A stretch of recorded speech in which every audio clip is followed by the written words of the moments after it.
Welcome. This video will explain Kirchoff's voltage law and go through a simple example that shows how it can be applied. So the idea behind Kirchoff's voltage law is that the sum of voltages that you encounter as you go through any closed path in a circuit is equal to 0. So to give you a more concrete idea of what that is, I've drawn some circuit here.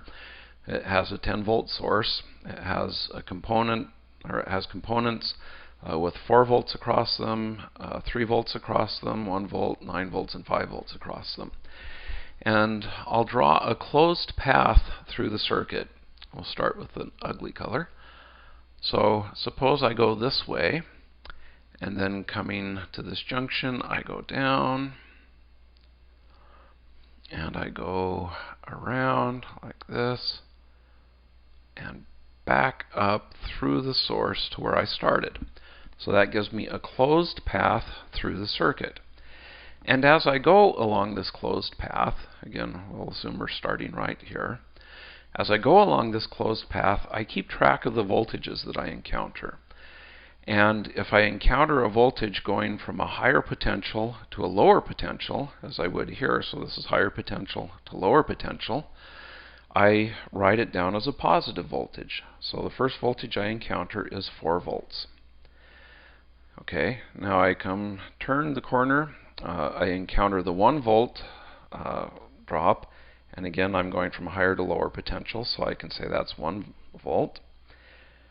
Then I encounter the 5 volt drop, so I'll write that down.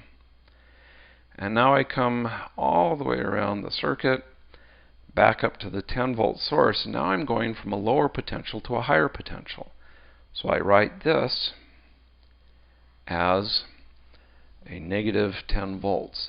And Kirchoff's voltage law says that the sum of the voltages like this that I've encountered will be 0 volts.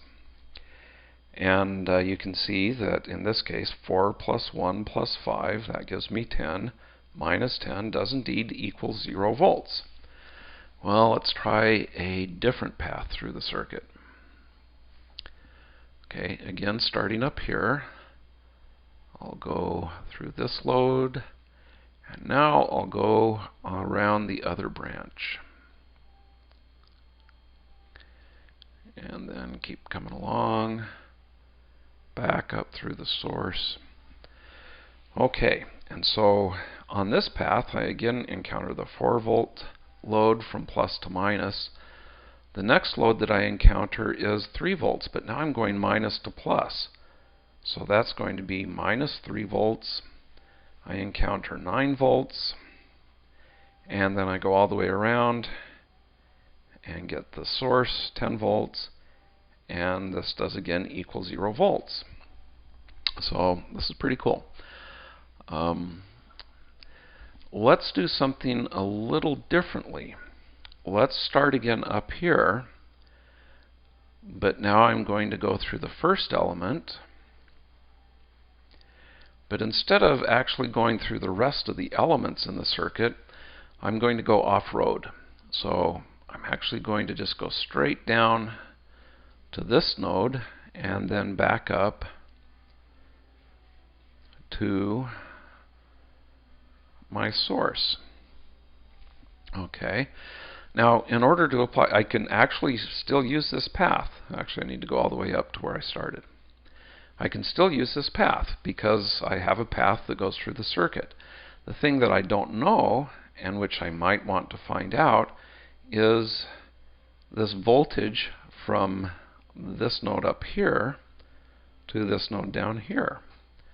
Well, let's apply Kirchoff's voltage law and see what happens. So again, I start up in this corner. I go over the 4 volt element from positive to minus. I now go over the unknown voltage, V, from positive to negative. I hit the source going from negative to positive. And I know, since I've gone through a closed loop, that's going to be equal to 0 volts. Which means then that this V, the voltage that's unknown, I can solve for. And when I solve for it, I find that V is 6 volts.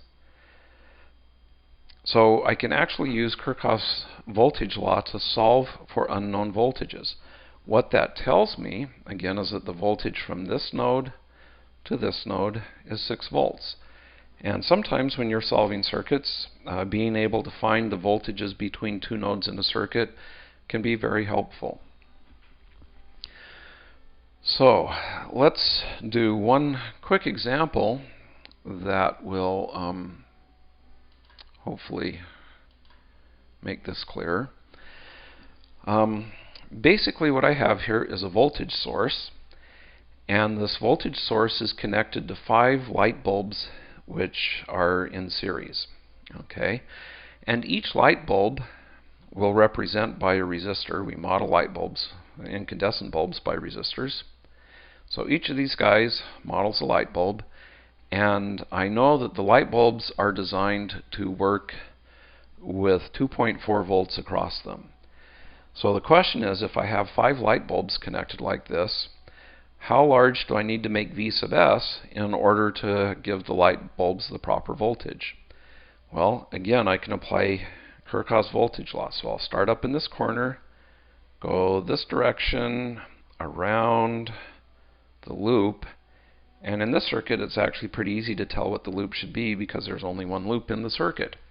So as I went that direction, I encountered the first light bulb, which had a voltage of 2.4, and I'm going from high potential to low potential, so this is a positive 2.4, plus another 2.4, plus a third 2.4, plus a fourth 2.4, plus a fifth 2.4, and this, then I have a minus V sub s. That's negative because I'm going from a negative to a I'm going from a lower potential to a higher potential in the source, and this is all equal to 0.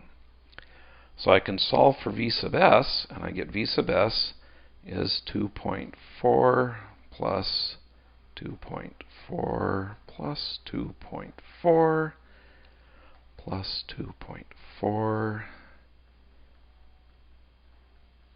and when I add these guys together, I get 12 volts. So what this tells me is that if I want to give these light bulbs the proper voltage, I would need to have a source voltage of 12 volts, which is not that realistic of an example, but it does illustrate Kirchhoff's voltage law beautifully. So that concludes this video.